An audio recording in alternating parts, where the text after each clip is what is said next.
Hey, Chris from the Mighty Decibel here. Welcome back. This edition, we're going to be naming the top 10 1990s thrash metal albums. And to help us, I've invited three vocalist guitarists actually, from members of bands that have issued some of the best thrash metal albums of 2021. So we've got Mark from Electric Electrocutioner. You want to wave and so everybody knows who he is. You got Julian from Krypt and Leo from Karabiner. Hello. Is that how you pronounce it, Karabiner? It's actually Karabiner. If to speak in Russian, it's like Karabiner. Okay. The accent is on I. Yeah. Right. All right. Thanks. All right. So before we get going, I thought I'd give you guys a minute to introduce yourselves a little more. Tell us about your band, the releases that you've issued in 2021 that I already said were some of my faves of the year, and how you guys got into thrash. So, Mark, why don't you get us going? Yeah, what's up, everybody? Yeah, my name is Mark. I'm singer, guitar player for a thrash band based out of New York called Electrocutioner. We just put out our first EP called 48 Hours Till Termination. Really inspired by 80s movies like RoboCop and Escape from New York, and then kind of all the old nuclear warfare, all the 80s thrash stuff. But we're really influenced by a lot of the 90s thrash, technical stuff, which is pretty cool that we're doing this list. I got into thrash, actually. I've been kind of into metal my whole life, but growing up in New York in the 90s and stuff, rap was really big. And after rap got old, I found a Megadeth CD at a garage sale, and I listened to it, and I was hooked right from there out of nowhere. I was like, wow, this is more extreme than rap. And from there, that was it. So that's my story. All right. So, Julian, what about you? Yeah, I'm Julian. I'm the vocalist and guitar player for Krypt from Augusta, Georgia. And we actually put our record out around January. It's Enter the Krypt, our debut EP. We kind of were going to hold off on releasing it, but unexpectedly our bass player passed away, so we decided to put it out in memory of him, knowing that he'd want us to put the record out and at least try to keep going. So that's what we ended up doing. But as far as the way I got into thrash, I think I went to a show locally here in Augusta with my friend and my friend's brother, and he was much older than us, and I was maybe 10 or 11. And I got to see Toxic Holocaust and Black Dahlia Murder play, and that kind of pushed me into the whole metal, thrash metal scene. And then I started discovering bands like Slayer and Exodus, and going further with Demolition Hammer, and that kind of got me into the whole metal scene as a whole. And thrash has just been number one ever since. And you've always wanted to play guitar, or was that even as a little kid, or did you get into playing guitar later on? I wanted to dabble in it a little bit because I was into punk before I got into metal. But hearing Gary Holt's playing on Bonded by Blood, and then any of his other records that they put out with Exodus, kind of pushed me towards wanting to play guitar. So I would definitely say he's the reason why I play now. Cool. I saw Exodus on the Bonded by Blood tour way back when, and they were freaking hot. It was one of the best shows I've ever seen. So what about you, Leo? What's your story? I'm Leo, lead guitarist and vocalist in a band called Karabiner, and I got in the thrash. Let me tell you first about my band.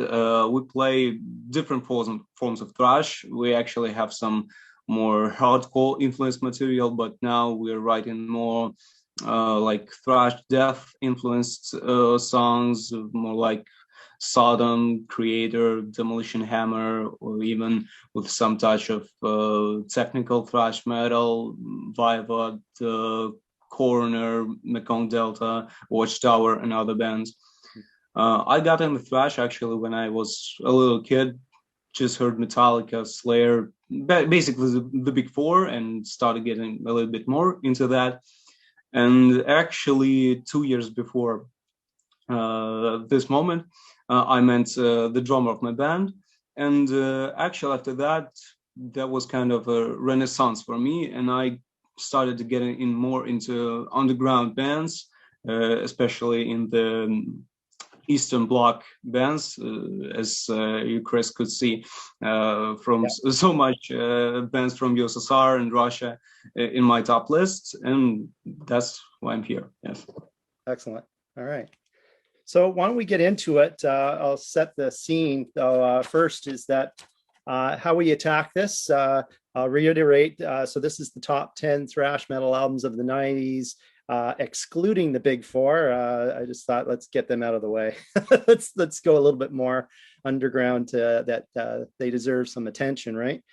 So the process here was that the four of us, as well as an additional member of Electrocutioner, gave their top 10 list to me.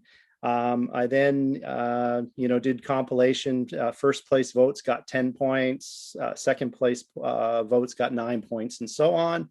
Added them all up, and then came up with the list of the top 10. So the attendees that are on the call here, they don't know the outcome of this, so this is all a surprise to them. So what I'll do is I'll start from the 10th down to the first, and I'll ask the person who gave the highest vote for the album in question to, give a little bit of background on why they thought it was such a great album, why it was so high on their list. And then anybody else on the call that wants to throw in their 2 cents about that album is welcome too. So before we get going, just a quick stat that I thought was interesting from all the votes we got in. So there's a possible 50 albums. There's 5 people, 10 apiece. And what came out is that there were 39 albums selected. So I thought there'd be more overlap, but there wasn't. So there was 31 albums with 1 vote, 5 albums with 2 votes, and only 3 albums with 3 votes. And 7 of the 8 albums with multiple votes obviously will appear in the top 10. 1 of them didn't make it, but we'll talk about that later on. So anyway, with that out of the way, let's get into it. So right off the top and coming in at 10th, we have a tie, a 3-way tie at 10th. So we actually have 11 albums that we're going to talk about because of the 3-way tie. So the first one is issue from 1992, A Vision of Misery by Sadus. So Mark, that was high on your list. So why don't you chat to us about that one?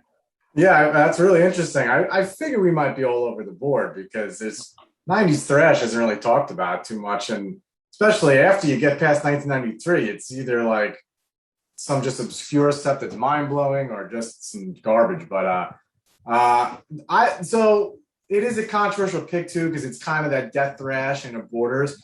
But I think it's certainly a thrash album. If you haven't heard the record, not you guys, I'm sure you haven't, but even if you haven't, it's really just a mind-blowing album, in my opinion, from it's just a very unique album. It's very brutal, but it doesn't really go into death metal territory.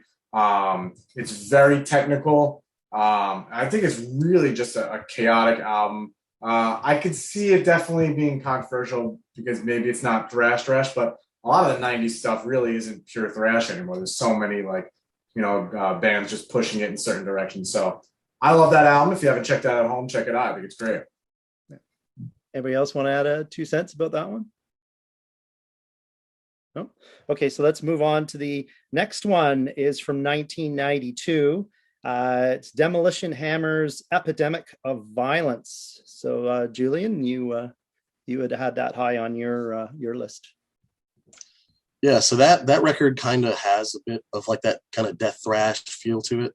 It was definitely a step up from their first record, Tortured Existence, especially with the production of the record. And like the song Aborticide is probably my favorite off that record because it's just raw and it pounds you immediately. Like you get the drum fill and immediately goes in and just pounds you in the head with like super fast riffs. You've got Vinny Days, his drumming.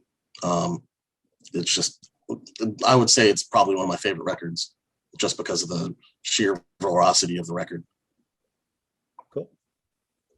All right. The third one that came in 10th was Eccentrics for Whose Advantage. So that was from 1990. So again, over to you, Mark, on this one. Yeah, I know my drummer thought highly of that one too. Yeah. That's such an underrated English thrash band.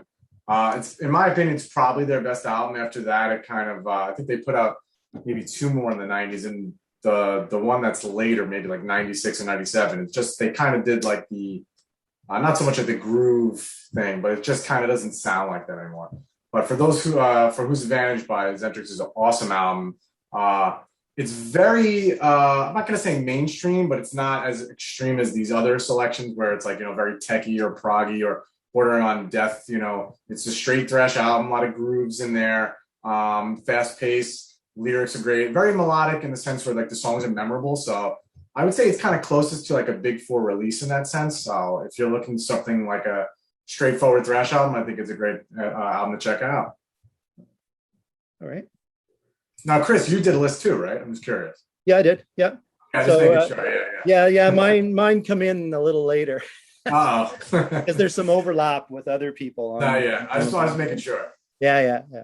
Actually, we hit on Leo next. So coming in seventh was Master Talk of the Devil. So Leo, this was your number one album. Yeah, this record is for me it's like the essence of thrash. Is for me, it's perfect. It's not death thrash. It's not melodic, way too melodic. It's not too groovy. It's just like the basic thrash stuff, and it has so much great riffs, so much great soloing. The production of album is pretty good. After this. After the two previous Masters releases, they were a little bit more bad in quality, but this album was kind of attempt to go to more Western market. Sorry for for being a little bit nervous. And for me, there's every track of that record is a standout track. And there are no fillers for me, and this is just what makes this record great. Yeah. Did you have access to all the from records from all the countries, or was it easier to get music from Ukraine, Russia, or is it just your pure preference that you prefer? There's a lot of Russian stuff in there. Actually, it's harder to get into Russian and Ukrainian stuff in our country because every time when you put out a record, you face like situation when everyone's searching for plagiarism. And the Western people, they listen, they say, this stuff is great, this is amazing. When our people say, this is copied from Slayer, this copied from Metallica, and you just like don't get it at all.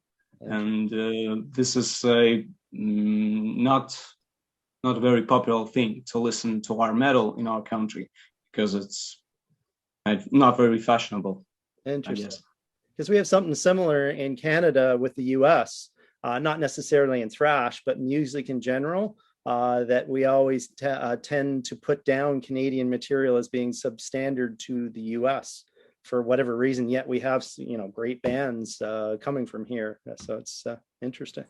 I'd say pound for pound, Canada might be so underrated for thrash fans, but pound for pound, I think it's a controversial statement. They could be one or two. Chris, I don't know. I'm showing the Canadians love for this one. All right, yeah. Well, my favorite thrash band is Razer, so yeah, I saw them. I don't know how many times I've seen them live because they're they were opening up for Anvil and bars and stuff when I saw them. So with Sheepdog. And they have that kind of anti-American song, right? I forgot what it was about. Not anti-American Lux. Yeah, exactly. Right. Yeah. Yeah, that's basically the story right there. Yeah, it is. That's what I was about to say. Good segue. And I wonder if they're on the list. I know that they might be. Oh, they might be. So actually tied for seventh was Creator Cause for Conflict. Which was my number one album of the 90s. So this one I loved because at the time they were the album before Creator was experimenting. I don't know if you remember that one, Renewal. I liked it, but I think they really heard the flack from the bands, from the fans, and they came back with Cause for Conflict. And this one is just a really hot album. It's got the drumming from Joe Conglesi. I always get his name wrong. Conglesi. I can't pronounce him. Anyway, it's amazing. If you haven't heard it, amazing drumming.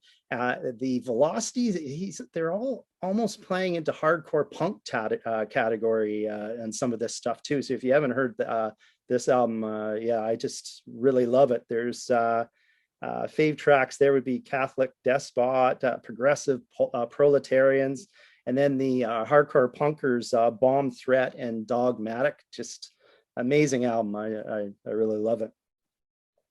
So then the next one, Razer comes up now. So coming in at number 6 is Razer with Shotgun Justice. So Julian, that was on your list and mine. Why don't you chat about that one? That record kind of, for me, for a minute, I think with the previous record they put out, it seemed like they were tapering off a little bit.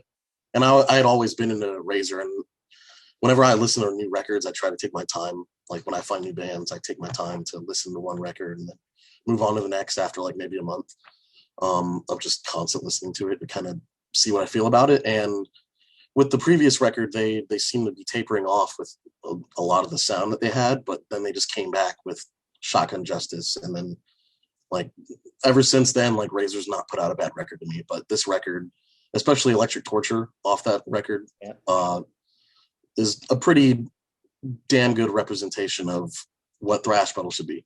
Yeah. And actually, that's funny because I had that on the list to put as the segue between these different albums.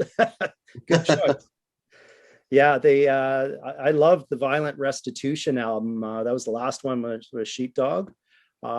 Actually, I think one of the most underrated thrash albums of all time. That's an amazing one. And I thought Shotgun Justice actually was was the true continuation of that sound, but with the new vocalists. So yeah, really good stuff. Yeah, I love that album. That's actually, I know a lot, maybe it's from where I'm from, but everybody talks about Violent Restitution as being their best album. And I think Shotgun Justice is just so awesome. I think it's very influential too in a lot of these, like in the new wave of thrash metal. Like if I listen to Shotgun Justice, I hear like how Municipal Waste, basically that's the playbook. It's just so straightforward. It's awesome. And Chris, how would you rate that album cover for Shotgun Justice? Is it awesome, bad, or awesomely bad? Where would you put it? I was going to say that it's awesomely bad. That's a great album. It works, right? I think it's cool. I think my drummer put that on there. That was my 11th place. I wanted to sneak it in there, but too many sentimental picks as well. Yeah. So then coming in, perfectly represents what's played on the album. Actually, I've been listening to that album all the way along over past month and a half or so. And that album is just pure brutal. And if you're talking about with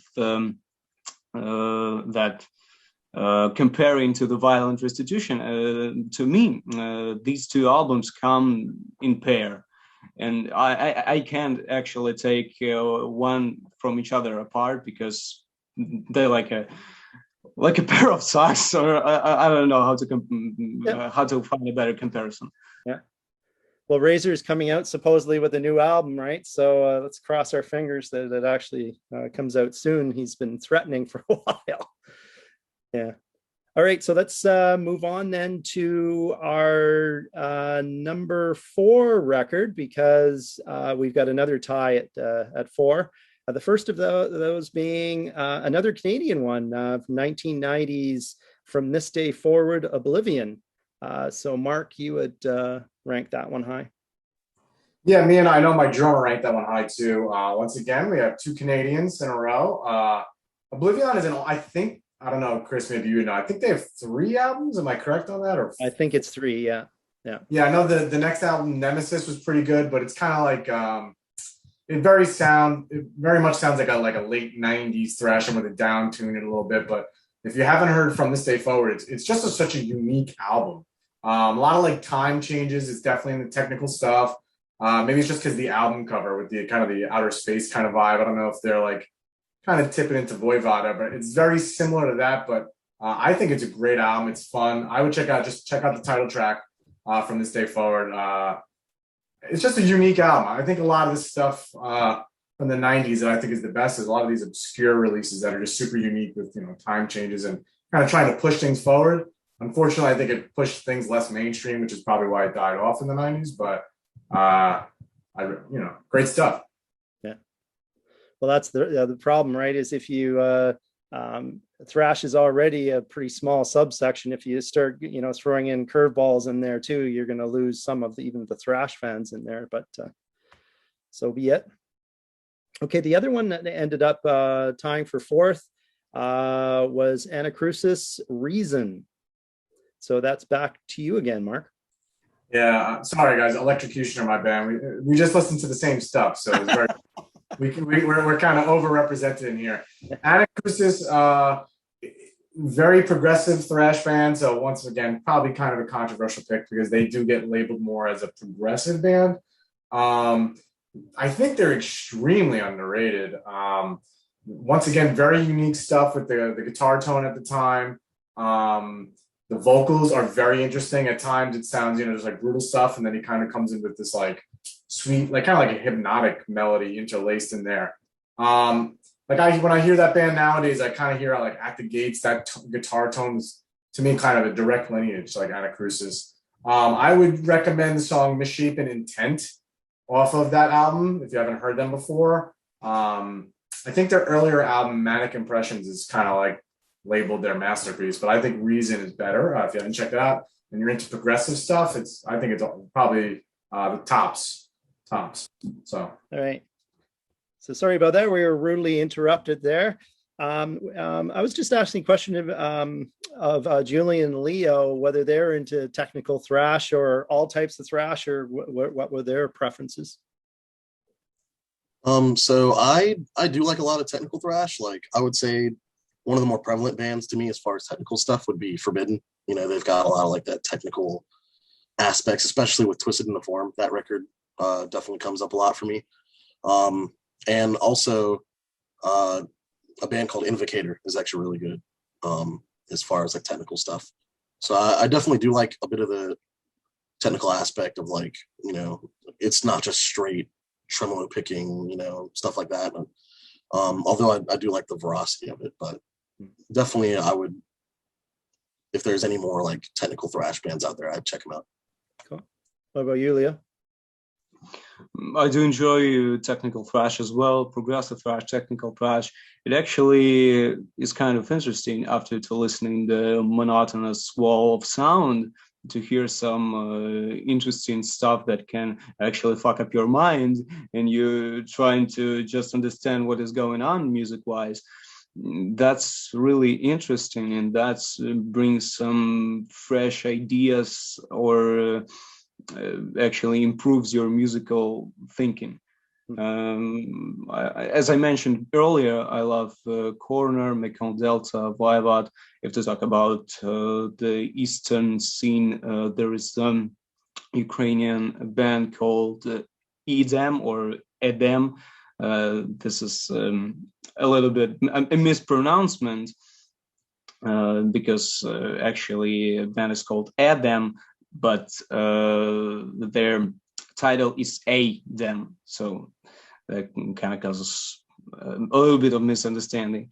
And their 1989 record, Golgotha, is really amazing. Despite the not very good quality of recording, it is amazing, and you got a lot of songs that you listen and just get in shock.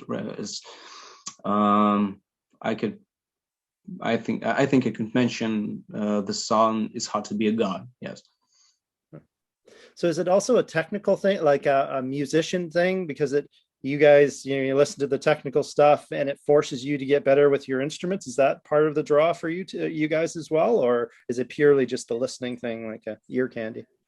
I like what Leo said. I've been listening to thrash for over 20 something years. And after a while, it's, you want something that a little less monotonous or something, like a little more creative, or something that will, as Leo said, fuck up your mind or something like that. So I have a choice that kind of embodies that, just hardcore technicality, unique. I don't know if it made the list, so I'm not going to say it yet, but that's what I think. It just, as you get older, you've listened to, like, we excluded the big four. So you listen to, Master of Puppets a million times, and then you want something a little more, deeper and technical. And I think there might be a musician aspect to it because, I know friends who love metal, but they're not, they don't play guitar or anything like that. And they might not appreciate, what someone's doing or how hard it is, or wow, they, instead of playing one riff and a chorus and a verse, there's 17 riffs. So I hate like the math metal stuff, but I like the really kind of laser focused tech type of stuff. I think it's just more creative. I think I can really appreciate it. All right. So now we're down to the top three, and we got a tie at number two. The first of those is 1990 again. Exodus, Impact is Imminent. So Julian, that was high on your list. So this record for me is probably one of my favorite records of all time. I mean, of course, like I would probably say like it's tied with Slayer's Hell Awaits. But as far as like just 1990s and then listening to Exodus and, having my favorite guitar player in that band, like that record is probably some of their best work that they've ever done as well. Of course, like the production could have been a little bit better, but knowing what they were dealing with like dealing with a new record label, like a major label and stuff like that, it was definitely like a bit of a problem to deal with that. And they've said they would love to re-record it. But as far as this record, it's just, there's no sense of like power or like, there's like no sense of low power in this record. Like a good example would be Only Death Decides. That riff is just so heavy, and then you get the harmonizing guitars right after the solo, and then it goes right back into the heavy riffing. And then Changing of the Guard, which is probably my favorite song off that record. Oh yeah. That guitar work on there, and then you've got Thrash Under Pressure. Yeah, Thrash Under Pressure is so good too. Wow. But like on Changing the Guard, the guitar solos, that guitar solo is like, it made me want to better myself as a guitar player. Because like hearing Gary's solo, because he was as far as I'm aware, he's the first solo on the song. Like that just blew me away. So I definitely had to choose that as my number one pick. Yeah. The last 10 minutes of side two with Thrash Under Pressure and Changing of the Guard, probably the best 10 minutes of thrash in the 90s, in my opinion. Just like, wow, yeah. Just blow your head off stuff. Oh, yeah. I like how you think of it as like a cassette or a vinyl side two. It's so cool. Hey, that's what I do that too. I go, I love the B side. And people are like, I listen to it on Spotify. I have no idea what you're talking about. As I said, I'm the old guy here. Yeah. All right. The other one that came in at number two was Aspid, Extravasation. To be quite honest, I hadn't even heard that one before I went to listen to it when it showed up on the list here. So it showed up on Leo's and Mark's list, but Leo's really high on yours. So why don't you chat about this one? This record got me with its really, really dark atmosphere. And to fully understand this atmosphere, you actually got to be Russian or Ukrainian to actually understand the Russian language, because the poetry in this record is really high class. It's just like if the classic Russian poets were writing a bit more dark material or dark stuff, and this is just an atmosphere of despair, of hopeless world that is dying from its senses. It just gets you through inside, and the complex guitar riffs, the drum work. Vasily Shapovalov, who unfortunately passed this year, rest in peace. He is an amazing drummer, and he actually played so insane without actually having a drum school in the USSR community, in the USSR musician community, because all of these skills were just gained by themselves, by the musicians. And the guitar solos, the bass tone is just just heavy, all those complex time signatures, riffing, all those harsh screaming vocals, and that just when to combine it all together, I get almost a perfect thrash record for me. What about you, Mark? Yeah, I agree with Leo. I think it is a perfect thrash record. I rated it like number 8. I know I actually would rank it higher. Like it was just hard for me to put it in the top 5 for some reasons, but I've never heard a better technical metal album. It's just everything is surprising to the ear, whether it's how they structure the songs, how they structure the riffs. The drumming is top notch. The guitars are top notch. The solos are just wild and frenetic, but it's one of the most unique metal albums you'll ever hear if you're into tech, because it'll blow. It'll just. I mean, Chris, you said you checked it out. What'd you think of it? Hearing, because I actually only found out about it maybe 4 or 5 months ago, and when I listened to it, I was like, "Holy shit! This is the." Yeah, I actually had to stop it after 4 songs because I was like, "This is really stirring my brain up. It's so crazy." What do you think, Chris? Well, as I said, to be honest, I'm not into the tech stuff, so that's immediately hit me was that, oh, this is tech, this is tech thrash. So, I can appreciate it, but it's not the type of ear candy that I'm looking for, to be honest. Now, Leo, they only put out one album, right? They never put out anything else, because I've never heard anything else about them, and I heard did they have to release that album in secret, kind of, because of the politics at the time? Do you know anything about that? I don't think that their album release had to do anything with politics. Their just amount of vinyl copies was really little, and they were it goes for like $200 nowadays. That album, it's pretty and they were kind of a local band, and actually a little later after putting this record, they just broke. They actually had a reunion in 2010, and if you'll search in the web, you can find a track called War. They recorded that track in 2010, and that track carries on the old Aspid atmosphere, and I think it was amazing, but unfortunately, due to some conflicts between the band members, they couldn't keep it further, or it's just because of all the media situation in Russia at the time, because actually when the USSR thing, Perestroika, happened in 1985, the metal got big like in seconds, but in the late 80s, more like in 1988, 1990, metal started slowly going down, and when the Soviet Union broke, the media was monopolized by pop music, and you couldn't actually make yourself a spot for a metal or rock song on the radio. So that was uncool time for metal bands in the country. Oh, nice, man. Yeah, I would recommend Toward One Goal as a song on that album. Kind of encapsulates it. My personal favorite is Where the Night, and if to talk about theatrical side of performances, this is Give Me, play for ballad.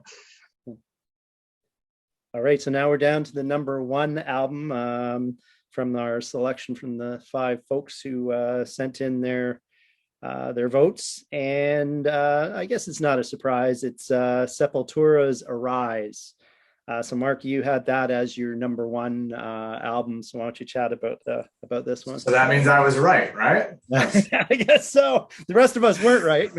No, I'm just kidding. To me, I think this is probably the best thrash album in the 90s. And if you don't think it is, everyone's got to respect that album. If you like Sepultura, don't like them, it's definitely them at the peak of their talents. Even if you like the groove metal stuff, it's not on this record, but some of their just thrash riffs are so groovy. So like it just hooks you in. Like I would recommend Meaningless Movements. One of my favorite metal riffs. Just bangs tight. They're in their pocket. It's fast. There's a great sense of atmosphere on that album with the cool like robotic or medical or whatever that kind of sound is. The album cover is trippy as shit. I just think there's not one bad song on it. It's just full of aggression. It's melodic, not talked about enough in metal, but the lyrics are just so cold and just really stark, and just kind of, I think everything matches the mood of whether it's the lyrics, the art, just the sound. Phenomenal album. I'd love to hear what you guys think. But to my mind, two words come into play: percussively intense.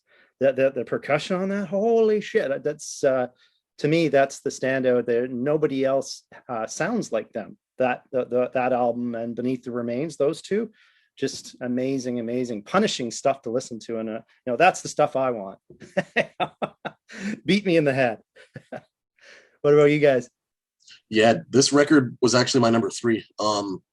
It definitely has like that sort of like peak Sepultura, like thrash era, I mean, of course, like Chaos AD, like all the records that came after it, like at least with Max Cavalera still in the band, they've got their place in everything. Like when they put out Chaos AD, they started, going a bit more into that groovy sense. And then, you've got Roots, and it's just all that is, I mean, it's definitely good stuff, but you have like just peak thrash right here. Like, I think it set a standard for the rest of the 90s that a lot of bands couldn't hit. Like, I mean, my favorite track is Desperate Cry, because I mean, they have like the little bits of melody in there that you wouldn't think melody would work in thrash, but it fits really well, with Andreas Kisser's guitar playing.